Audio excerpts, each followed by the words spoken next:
listening to the Hour of History podcast with your hosts Stephen Bauman and Matthias Fueling and producer James Albel. The Hour of History podcast aims to understand how we know what we know and why the past matters. Without further delay, your Hour of History begins right now. Hello and welcome to Hour of History. I'm your host Stephen Bauman, and this week we're doing something a little different as Matthias has made his winter migration back to his ancestral homeland of Idaho. I've decided to interview a good historian, friend, and just excellent person in general, Geoffrey Cobb. We sat down to talk about his latest book, The Sugar King, that sort of traces this rise of a sugar empire in the Williamsburg neighborhood of New York City through the 19th century. And we talked about a lot of important things. We talked about really what it means to be a historian and how historians can use interesting stories both to appeal to people who aren't interested in history, people who don't necessarily like to read, but people who are interested in good stories. And we also talked about how some of the deep roots of the sugar industry have impacted the United States in both local and global ways. I really enjoyed my conversation with Jeff, and I urge you to check out his book. The links are online at hourofhistory.com. And thank you for listening. Please remember to subscribe to us. We are on Google Play, we're on iTunes, we're on YouTube, and of course you can get us at hourofhistory.com. So feel free to leave us a comment with feedback. Feel free to lead us some criticism for mistakes we made. And really, just enjoy this show. It's a treat. It was fun to do. Have a great week. Jeff, you wrote this book, The Rise and Fall of the Sugar King, History of Williamsburg Brooklyn from 1844 to 1909. It came out this year. Just for a little background for people who are meeting you for the first time, can you tell me a little bit about yourself and how you came across this topic? Yeah, so I'm a 23-year veteran high school social studies teacher. And I've lived in North Brooklyn for a quarter century. And maybe about 6 or 7 years ago, I realized that there had been very little research and writing done on this very industrial part of North Brooklyn. So I began to do research. And this was the largest place for sugar refining on planet Earth. At one point, there were 12 large sugar refineries that employed really thousands of people. And no one had really told that story correctly. The sort of central character in my book is a man called Henry Havemeyer. And Henry Havemeyer became incredibly rich by becoming the sugar king. He set up a cartel of sugar producers which controlled the amount of sugar produced and raised the price to the consumer. Havemeyer's grandson wrote a biography of him, but it's a complete whitewash. It doesn't about a lot of the frankly criminal things that Havemeyer did, and it certainly doesn't talk about the rapacious way in which he treated his thousands of workers, and it's not an accurate history of the Gilded Age in the area. So a lot of what I really wanted to do was I wanted to look at the Gilded Age on a micro level, on the level of this industry, and particularly in this part of Brooklyn. Excellent. And so there's a lot there, and that's one of the first things that I thought when I was reading the book is, so first of all, it's a very rich subject, and if you just start like you did with sugar, there's an entire sort of story there with this growth of capitalism in 19th century United States, and sort of at the same time a development of Williamsburg that would be interesting to anyone who's living in New York who puts sugar in their coffee, or who's just generally interested in how these big companies grow. Yeah. I would say that sugar is part of the larger story of the development of Williamsburg. So, in 1840, Williamsburg was still pretty much a backwater. By 1909, it's one of the most industrialized places in the world. So the book really traces the development of Williamsburg from this kind of isolated hamlet to the beating heart of industrial New York. So some people ask me about the beginning of the book, which doesn't necessarily deal with sugar, because sugar refining comes to Williamsburg in 1858. But I started in 1844 with the arrival of Irish immigrants. There was a lot of conflict between nativist Protestants who didn't want to accept the Irish, who were largely refugees fleeing the famine. So I talk about that history. I also talk about the African-American history. There again were different kinds of refugees, but there was an African-American community that formed, and a number of whom were refugees from the South who were fleeing slavery. And I talk in particular about a man called Willis Hodges, who founded the first black-run newspaper, something called the Ram's Horn, and was very, very active in abolitionism. And I also talk about John Brown. John Brown of Harper's Ferry fame came to Williamsburg trying to recruit the free black community to serve in his uprising. Willis Hodges thought that it was doomed and didn't participate in it. But it's a rich history that's really never fully been told. And I think a lot of people who live in the area were shocked that there was a flourishing black community circa 1850 in the area. So it's not just about the industrial history, it's really about how this community developed. And is that so? One of the things that you do, and I think one of the things you've done well, certainly in the previous books you wrote as well, Greenpoint, Brooklyn's Forgotten Past in 2015, and The King of Greenpoint, Peter McGinnis in 2016, is you like to use a sort of like vignette or case study approach.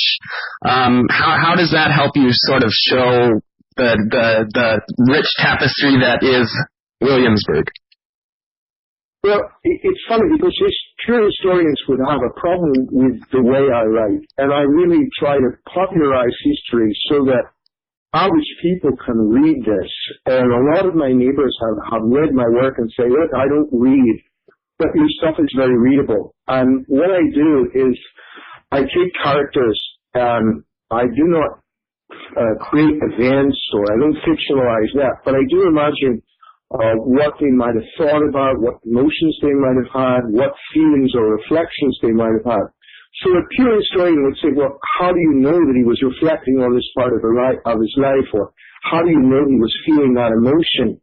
So in that sense, it's not pure history, it's historical fiction, but all of the characters are real, all the events are real. But I think what it does is it creates a compelling narrative. And that's really what I want to do, is I want to tell stories in a way that people in the neighborhood are able to learn their own history. That's excellent. I'd like to stay with that idea for a second. So, because this is sort of a problem, definitely a disconnection between the academy, between teachers, between the community, the forces that one might think would benefit from working together tend to have conflict. So you mentioned things like, you say, true historian and pure historian. What are your feelings on that? Why your goal is to reach the community, and you approach it in a certain way. Are you filling in a necessary gap that academic historians are failing to do? Well, I think academic historians, they have their own way of storytelling and of remembering events, but it's not necessarily my way. So what I really try to do is I try to tell history in a way that people who are not college graduates, people who are not academics, or sometimes people who are not necessarily readers are going to want to turn pages. And I had one really great experience with this story that I'd like to share with you. So I did a demo lesson for a local high school, and these were ninth grade special education children. Most of whom were African Americans. And we did the Willis Hodges story, and they were spellbound. And one girl said to me, "Wow, this is a story of a black man who was not enslaved? I never heard that. I just thought we were all slaves. I really want to learn this story." And even with these kids who were very academically challenged, the compelling nature of Willis Hodges' story reached them. So, I took liberties. So to introduce background to Willis Hodges and his experience as a free black in Virginia, I put it in the story as a nightmare, that he had a nightmare recalling this particular incident when his mother was almost blinded, when his mother was attacked by this gang of white ruffians. So, a historian would say, well, you don't know that nightmare happened, you invented that. Well, I did invent the nightmare, but all the details come right out of his autobiography. So that's the kind of storytelling that I'm doing.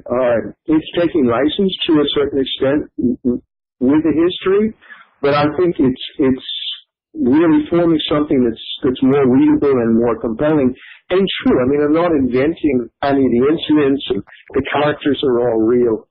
So if academics have a problem with that, let them. Right, and I think that's a great approach. And I don't think a lot of academics would,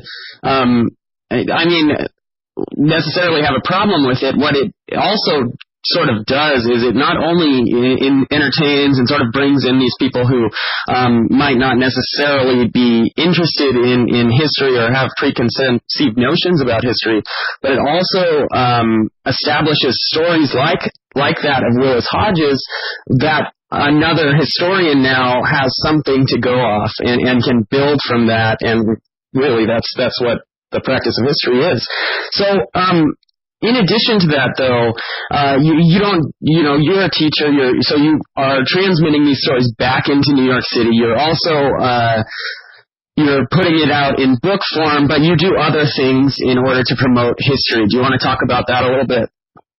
Yeah, I do a lot of things. I write for a blog, which is called greenflares.com. And basically it's the history of North Brooklyn, little snippets. I'm doing now, stories of different streets. Really the history of a street from when it was founded to now, and different things that have happened on that street, or different people that lived there. I also write for the New York Irish History Roundtable, which is an organization that's dedicated to keeping the Irish American history in New York alive. I've written some things for Irish America magazine, again on New York history. So yeah, I'm doing a number of different things. I speak at different events. I've spoken at different historical societies. So yeah, it's really what I'm trying to do is I'm trying to keep this history of North Brooklyn alive. I mean, North Brooklyn is in a process of rapid change, and because it was an industrial area, there are a number of large former factories or industrial sites that can be torn down and turned into huge apartment houses. So we're in kind of a period of hyper change, and our very, very long, rich industrial history is kind of under threat. So a lot of what I'm trying to do is I'm trying to preserve this history and document it before the remnants of it disappear. Yeah. And sort of central to that is the main building in my book, The Rise and Fall of the Sugar King, which is the Domino Refinery. The Domino Refinery sits on the waterfront in Williamsburg in absolutely prime real estate location. It's a really, really large site that sits directly across from Manhattan. So the building was thankfully landmarked. Otherwise, it just would have been destroyed. But it's being redeveloped. So what's going to happen is the building is going to be gutted out, the facade has to stay. And then a modern luxury apartment complex and office complex is going to be put into the center of it. So part of my urgency in writing the book was that I think that when the guts of the building are taken out, no one will really ever know what happened and there was an incredible amount of suffering that went on inside of that building. The workers that find these tons and tons of sugar, and we're talking a period from 1858 to 2005. It's a long part of New York City history. Sugar was refined in that building. And literally hundreds of people died refining sugar. Other people, their lives were shortened or they suffered horribly because the sugar was refined in sauna-like conditions.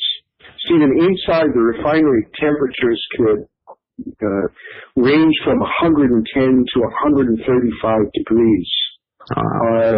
The men worked almost naked in a lot of stations in the refinery because it wasn't just it was literally like working in a sauna.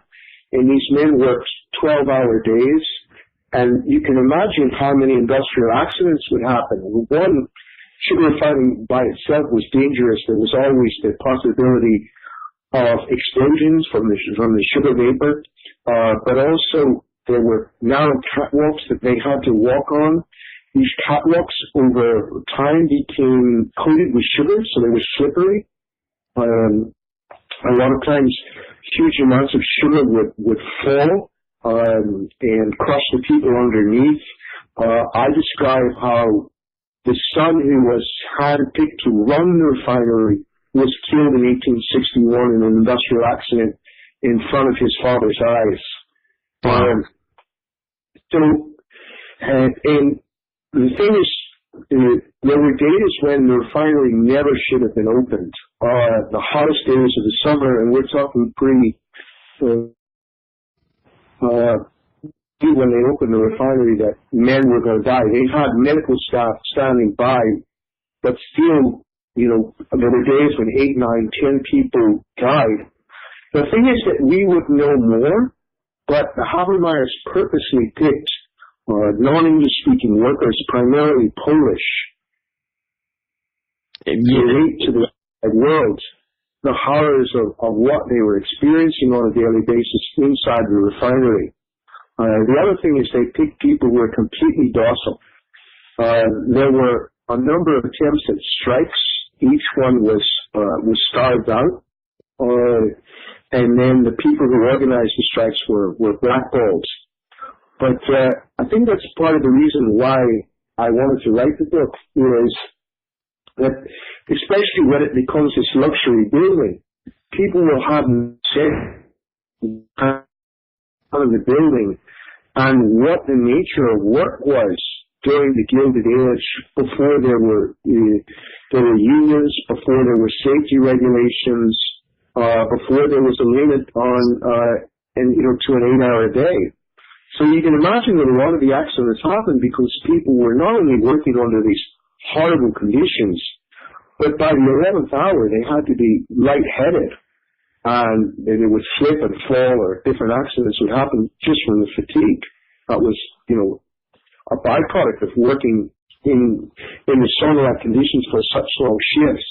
Yeah, it's just, and you're describing it as as captivatingly as you do in the book, and it is really impressive stuff. And you think somehow we have to come to terms with that sort of suffering that happened at the hands of this enormous power and corruption. So as a historian, as a teacher, how do you deal with people like Henry Habermeyer, who are central to sort of the development of New York City and this enormous economic growth, as well as immigration? The immigrants do come to America and get jobs, not great jobs, right? But how do we deal with these characters, these wealthy, extremely wealthy sugar, essentially, leaders of the sugar cartel? Well, I'll kind of answer it in a different way. I think that one of the dangers that we have in modern-day America is historical amnesia. I wrote the book in a lot of ways to kind of remind people of what they've forgotten. So vis-a-vis the Irish who came in the 1840s, Irish Americans are so well established and so part of the culture that they forget that there was a time when they were unwelcome refugees, much like the Syrians. A lot of people ask me, how did North Brooklyn become so Polish? Well, it became Polish because Meyer hired thousands of Polish people straight off the boat to work in his refineries. But most Polish people also have no idea of how their great-grandparents suffered and what they went through. Trump's slogan is, "Make America Great Again." And one of the things that I wanted to do in writing about the Gilded Age was to show how horrible life was for most people during this time, especially for the industrial working class here in North Brooklyn. And I think you can look at the book as a complete failure of institutions to regulate this industry and to protect the people who made the sugar as well as the consumers who bought it. So there's failure on a lot of levels, and I think that this has parallels today when there are people who are saying, well, let's go back to deregulation, let's re-embrace laissez-faire capitalism, because that has consequences. So one of the characters that I talk about at length in the book was, a man who's largely forgotten now, but his name was Patrick McCarran. And Patrick McCarran was a very powerful state senator in New York, when New York was the largest state in the Union. And he was known as the sugar senator. He's one of the first lobbyists in American history. And in theory, he should have represented the sugar workers who were his constituents in the district. But instead, he completely became a tool of the Habermeyers and made sure that there was no legislation on a state level that did anything to impinge on their ability to ruthlessly exploit their workers, to continue this cartel, and basically to gouge the American consumer out of millions of dollars. So there's a failure on a political level. I also described Habermeyer's trip to Washington, where they were talking about tariff reform, and they were talking about lowering the protective tariff that would have made Habermeyer and the cartel lower their prices.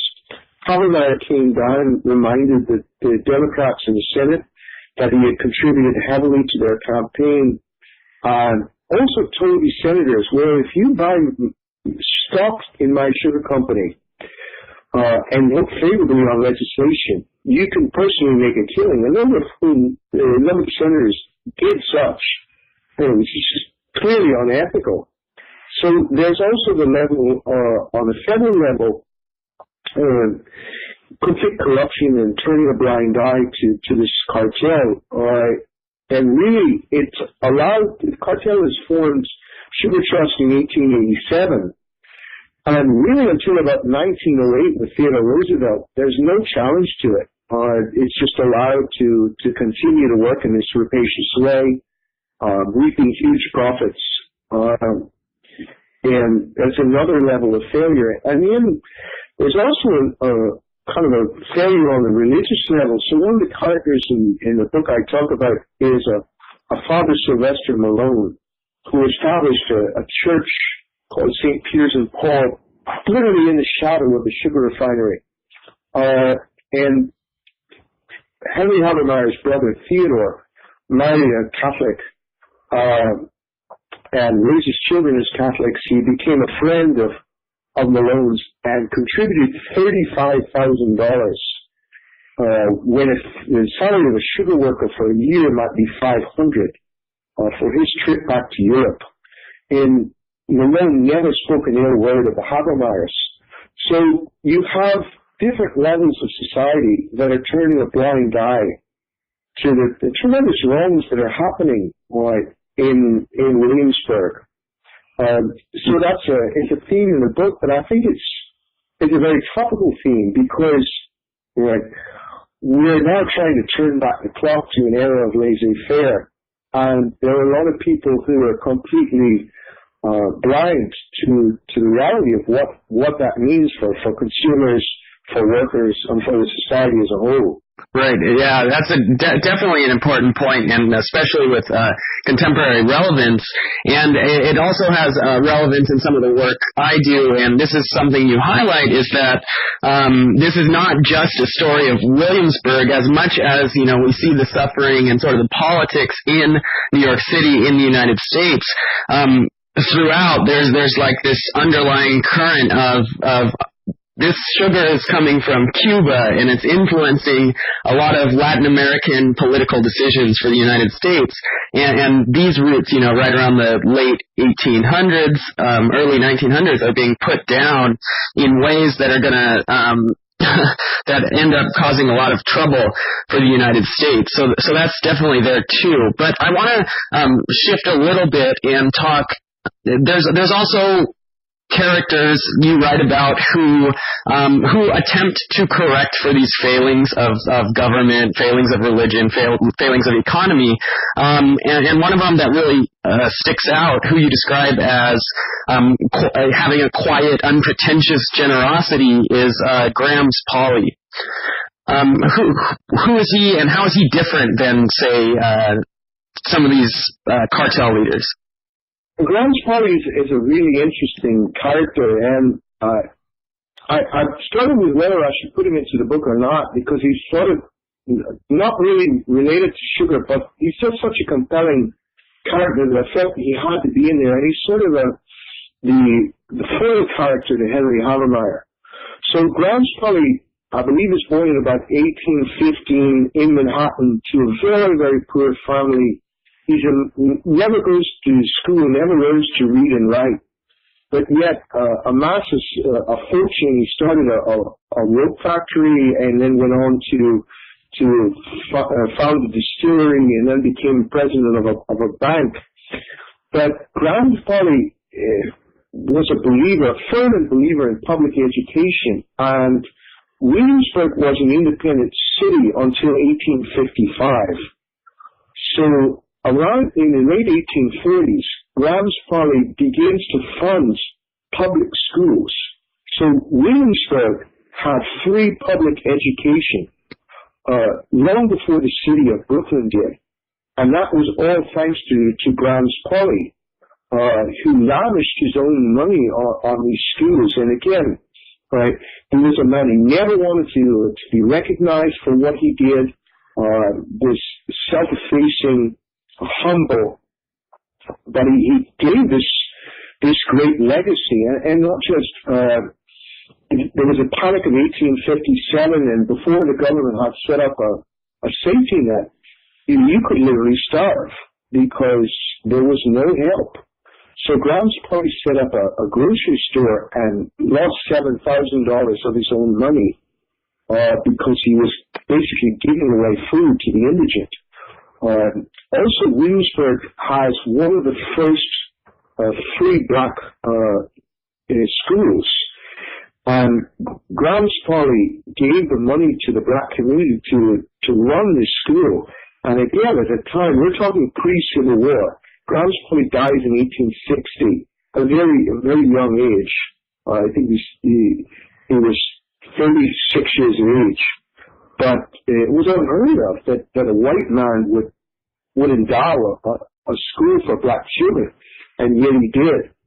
So I think he kind of represents an older, strong sense of community, a sense of generosity. And what I describe in the book is how, when he died, there was just this huge outpouring because people realized that he personified generosity and concern for the community in his own business too. When men died, And remember, before a safety net, if you died and you had a family of wife and children, they were basically left to their own devices. He would continue to pay the salaries of dead workers because he realized that their children and their wives were dependent on their income.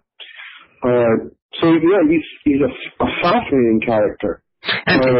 Yeah. Okay. So he's a little bit before the sort of like industrialization, urbanization. So the sugar industry moves to Williamsburg in 1858. So he would have seen 2 years of that, just the beginnings of it. Right. So how is the community? This community that's mourning Graham's Polly, how are they different from the outset of this sort of refinery boom to say the early 1900s? How does that community shift? Because when we start the book, Williamsburg is an independent entity, and by the end, it's part of New York City. Okay. Well, yeah. So I mentioned that Williamsburg was, at its onset, largely Protestant and largely born in the United States. But what happens is you get these waves of immigration that come and completely transform Williamsburg. So the first wave is you have a huge Irish population that comes in. So very quickly, by about 1853, a third of the population is either Irish-born or first-generation Irish-born in America. And then you have German immigrants who are coming in, and then the people that really did the work on the refineries starting in the late 1870s, early 1880s, is a Slavic wave, principally Polish, but also Slovakian and to a certain extent Lithuanian. So what's happening is industrialization is not just changing the physical nature of Williamsburg, but it's also creating a foreign-born working class, which swamps that native Protestant population and completely transforms the demographics of the area. And now, for someone who might be visiting Brooklyn or going to Williamsburg, Williamsburg's very trendy, it's very popular right now. What historically would one see? Are there still, you mentioned the Domino Sugar, the facade of the building will still be there, but what other markers, what other indications of the past can one see walking on the streets of Williamsburg? Oh, thank you. That's a really good question. So there was a lot of money in Williamsburg. So one of the things that they built was they built this amazing Williamsburg Bank building, which is a Renaissance Italian building with a massive cupola, and it's now a very, very upmarket sort of space where you might have events, weddings, or big receptions. But it's a gorgeous building that has $100 million renovation, and that dates from 1875. And why? Because a lot of these sugar barons were using that bank. So that's definitely one landmark that won't be wiped away. The other landmark is the Williamsburg Bridge itself, which again is a product of sugar money. Meyer paid Patrick McCarran very liberally. McCarran became a lawyer. He was legal representations for the Meyer. But McCarran realized that he had to give back to the district. He had to prove that he was bringing home the bacon, so to speak. So one of the things he did is he used sugar money and greased a lot of palms in Albany and got this amazing bridge built. It's completed in 1903. It raises the value of all the real estate in the area, and also has an effect that he never saw. So Williamsburg today is a hugely Jewish area. It had a Jewish population going all the way back to the 1850s, but the New York Times dubbed the Williamsburg Bridge the Jewish highway. And thousands of Jews who were suffering in the Lower East Side literally walked across the bridge and colonized Williamsburg. So it's a really important landmark, not just in that it represents sort of the power of the sugar lobby in Albany, but it also is a liberal highway that creates modern Williamsburg, and still Williamsburg is a very Jewish place with a large ultra-Orthodox community. That wouldn't have happened without Meyer's Bridge. And there's Teddy's, which is a landmark bar on Berry Street, right across from 99 Berry Street, where Patrick Habermeyer lived. Where Patrick McCarran lived. So there's still a number of sites. And are these like? So, I mean, obviously you know about them, but is there any marking, is there any indication that this is an important, I mean, the bridge is spectacular, it's a beautiful thing to look at, but other than that, like, is there any memorialization or historical memory that's out there for people to see? No, that was a lot of the reason why I wanted to write the book. I mean, I think there are people who moved into the neighborhood who have no idea that there was ever sugar refined there. And because a lot of the industrial heritage is not landmarked, you can knock these buildings down, and what happens is so these former factories are knocked down, large condominiums, screaming new condominiums are thrown up in their place, and people are ignorant on the industrial history of the place. And I've just published a book within the last 4 months. So I'm getting feedback from readers, but I've gotten this sort of feedback again and again, and people say, well, I live here, and I had no idea that there was ever this large industrialization here that had this amazing industrial history. So yeah, it's not really landmark. That's something I should kind of pursue because I think it's important. But it has an amazing history that's not really been documented. So that's a lot of the purpose of the book, is to kind of tell people, here's what happened in this place long before you got here. Right. And can you explain a little bit about the historical landmarking process? Like, how much work does it take to get, say a less significant building like 99 Berry Street or the bar across the street? How hard would it be to get a building like that a historical landmark recognition? So it's interesting. Let's go back well into the 1960s. There were no landmarks in New York City at all. They were talking about tearing down two of the iconic buildings in New York, Grand Central Station and Carnegie Hall. And they appealed to the widow of President Kennedy, Jackie Kennedy, and she had so much power in New York. She said, you can't do this. And that's the birth of the Landmarks Committee.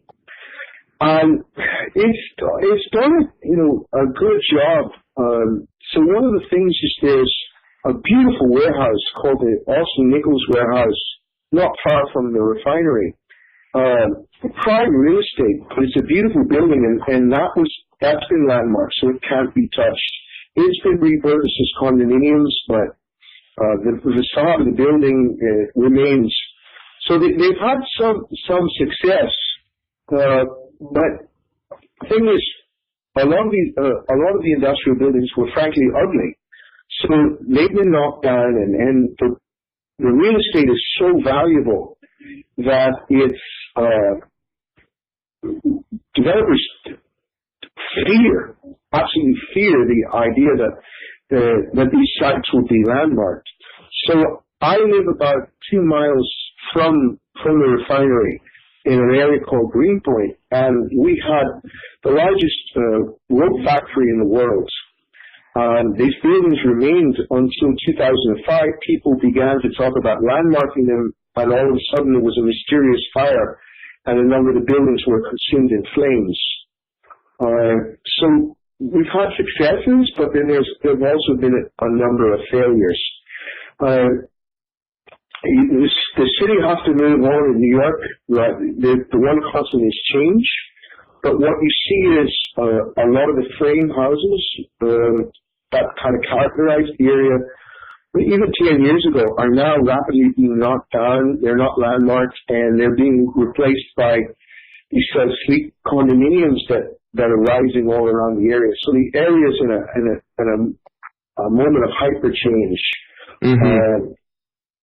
And I want to also sort of ask about the role that education plays in this, and do the schools sort of have do they have a obligation that's being unmet to teach this local history? Yeah, I don't think there's a lot of local history that's being taught. I think what's happening is that most schools are so focused on getting kids to pass the different New York State exams, to build skills, to pass the New York State, the American history regions and the global regions, that we don't teach local history. I teach an elective class, but I think that that's more the exception than the rule. And the amazing thing is, I think that we're kids taught American history on a local level, and it's so easily done. I mean, literally, there's all kinds of schools within walking distance of this refinery and the other landmarks of the Industrial Revolution in North Brooklyn, that kids would have a much greater sense of their own history because it's literally at their doorstep. But it's largely not a way that history is taught, and I think it's a huge omission that should be. Yeah, and speaking of which, the sources that you interact with, you're working with a lot of newspaper sources, like the Brooklyn Eagle shows up. How are you getting these sources? Are they easily accessible? Like if a teacher wanted to have students look up a Brooklyn Eagle document, is that something that's accessible online, or is it all in archives somewhere? No, a lot of it's luckily online. So the Brooklyn Daily Eagle, which its history is about 1845 to 1955, it's 110 years of Brooklyn history. It's set up like a database. So you can research all the stories that have ever been written about the refinery or different streets. And I think it's an amazing way for kids to learn their own history. So let's say a kid lives on a street. I think it's just a wonderful exploration for a kid to type in the name of a street and see how many times that street has come up in 110 years of history. And then I think most kids realize, wow, this happened right around me. There's much more of a sense of ownership and curiosity, and history is not so isolated and distant. It is much more immediate.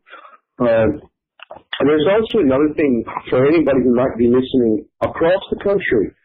The National Endowment for the Humanities has set up something called Chronicling America, and they have newspapers from all the 50 states. And again, set up like a database. So because the Sugar Trust had a national reach, I got amazing pieces of information about the Habermeyers in newspapers from Utah or sometimes from Idaho. So it's another great resource to use. And I would recommend to any teachers or historians out there, I mean, check this out. It's a really amazing resource. Yeah, that's absolutely fantastic, and not only does it, make it also gives that historical perspective of just people operating at a high level 100 years ago, or even more, where that students sometimes are missing that kind of perspective. I think that's very important, and I'll include links to that in this show description, so anyone who's listening can check it out. Now, you've written. I'm sorry. Go ahead. But I think it really deserves a hearing. And that's Williamsburg influence on American foreign policy. So for years, the Spanish-American War didn't quite make sense to me. I could not understand why he wanted to go to war with Spain to grab Cuba and Puerto Rico. And now, in light of my research on sugar, that makes perfect sense. So, when the Havemeyer set up the refinery pre-Civil War, Louisiana was a major source of sugar. The Civil War disrupted that source of sugar, and it rapidly became Cuba and Puerto Rico, which at the time were still under the Spanish flag. And the plantations where the sugar cane was grown were owned by Spaniards. Some people call the Spanish-American War Havemeyer's War. Henry Havemeyer agitated for the war, and when they won, Cuba and Puerto Rico were set up as basically colonies of the United States, with their primary purpose to be mass exportation of raw sugar to Williamsburg, so that it could be refined in the United States. So a lot of the relationship between Cuba and the United States, and between Puerto Rico and the United States, really revolves around their role as sugar producers. And it's, I think, a very, very underexplored, underappreciated topic, but it's absolutely vital to understand foreign policy history. And guys like Havemeyer were so tapped into the system. Like his brother is the mayor of New York, right? Okay, his uncle was mayor of New York. Okay. His father and the uncle inherited the sugar refinery in Manhattan. So Henry Havemeyer, whose dates are 1849 to 1909, he was already the third generation of sugar refiners. So his grandfather and his grandfather's brother came from Germany circa 1799 and began refining sugar in Manhattan when it was a luxury item produced in very small amounts. His father and his uncle, the mayor, took over this refinery. His father, later in life, in his 50s, set up the Williamsburg refinery with the idea that his sons were going to inherit this business. But so the Havemeyers have a huge impact on New York City politics. His uncle, William Havemeyer, was elected 3 times mayor of New York City. So just an enormous, so just really huge ties between power and economy control, and that sort of ties into the foreign policy too. It's very interesting. Really important history of Henry Havemeyer. Henry Havemeyer was, to me, a very mean person who really didn't think about his workers, and basically self-centered and became massively rich through exploiting others. But he did have an amazing aesthetic sense. So he married a woman who, in her own right, Louisine Havemeyer, had an amazing eye for art. Louisine was raised in Paris, was the first American to buy a Monet and to buy a Degas.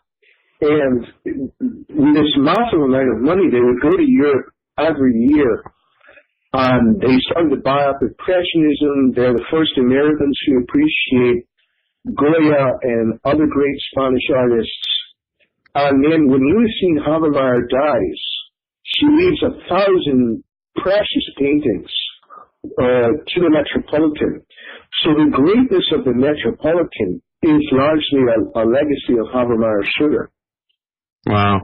Yeah, it's to me, that kind of stuff is just amazing, the connection. So yeah, something like Impressionism that, I'm sure there's people who love that kind of art who have no idea about that sort of like journey it made to come to the United States, or even to enter the culture. It's and how it's tied to something like sugar. And, you know, people would not think necessarily sugar is something that's there in today's world, you know.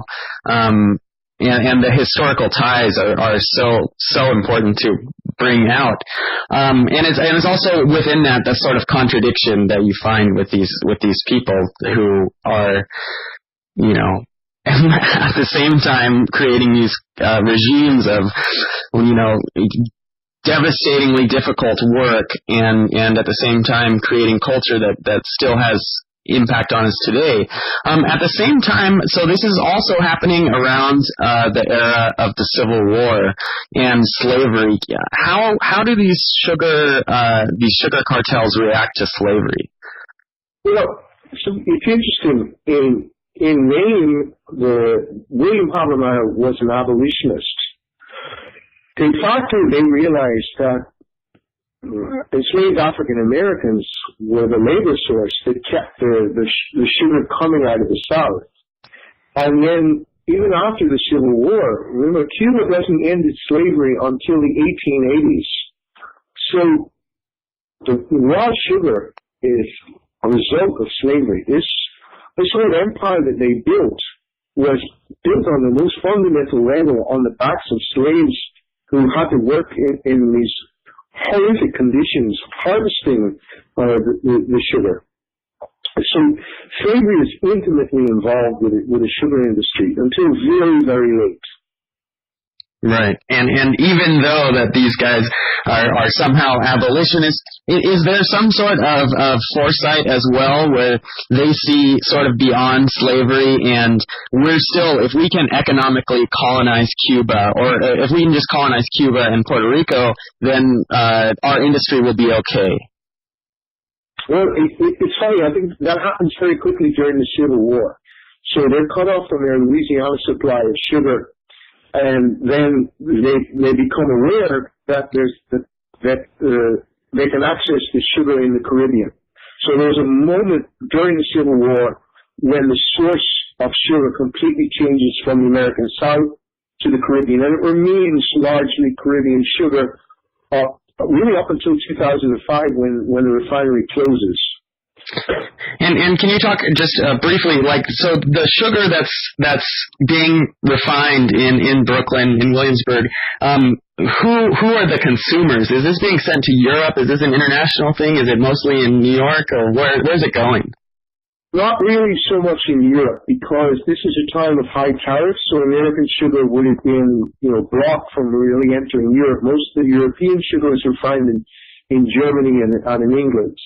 But the sugar traveled all around the United States, and I talk about this. So there was an absolute transportation genius who worked with the Habermas. His name was Lloyd Palmer. And Lloyd Palmer set up the third largest rail yard in the United States, just up from the refinery in Williamsburg.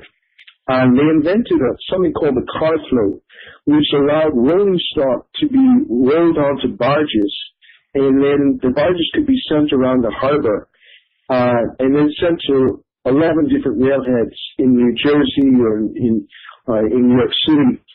So, because of railways, the sugar went everywhere, and this was a national industry. So the sugar went really as far as Colorado, went to the American South, or went to the Big Sky country.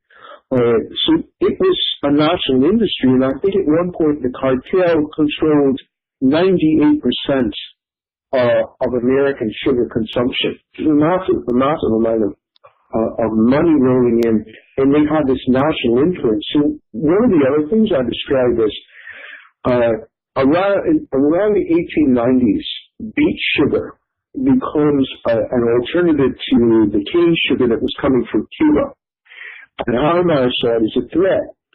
So again, he used the railway systems to transport massive amounts of sugar to the American West. We're talking about places like Colorado, Utah, Idaho,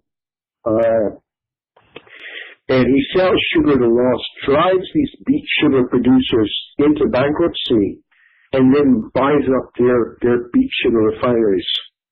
So yeah, it's not just a Williamsburg or New York story. It's really a national story.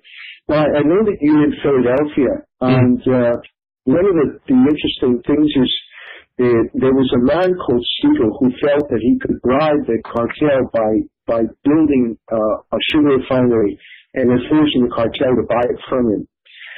He ran out of money. He needed to borrow money, and secretly the cartel lent him the money, but on the condition that they got to sit on the board of his corporation, and then they double-tricked him.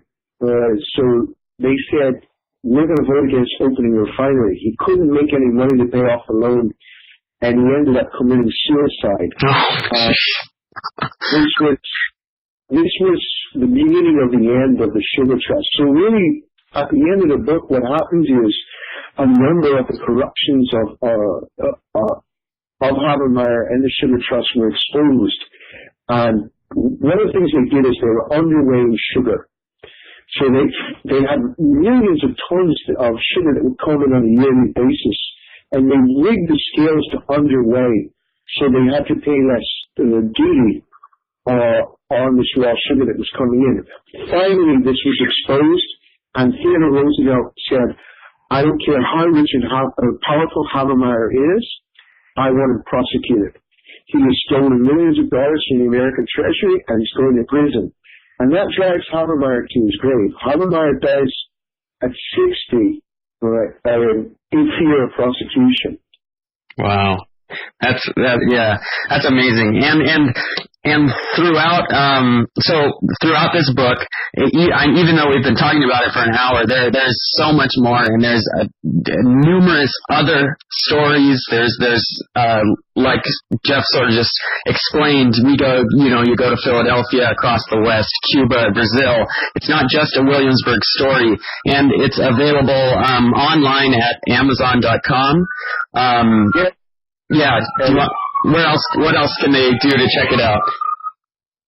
Okay. Thank you very much, Stephen. I've enjoyed talking to you immensely.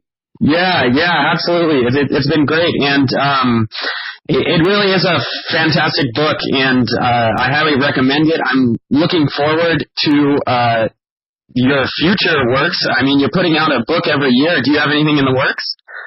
No. I'm just going to concentrate sort of right now on getting the word out about this book, and then I'll see when I retire what I do. Excellent. Yeah, it's always a pleasure to talk to you. Just a fantastic conversation with Geoff Cobb about his book. Again, links are on hourofhistory.com. Thank you for joining us. Remember, feel free to drop us suggestions, episodes you want to hear, books you've read, authors you'd like to hear interviewed. This is Hour of History, and go on, spread the history, spread the love. Tell people what's important to you through history.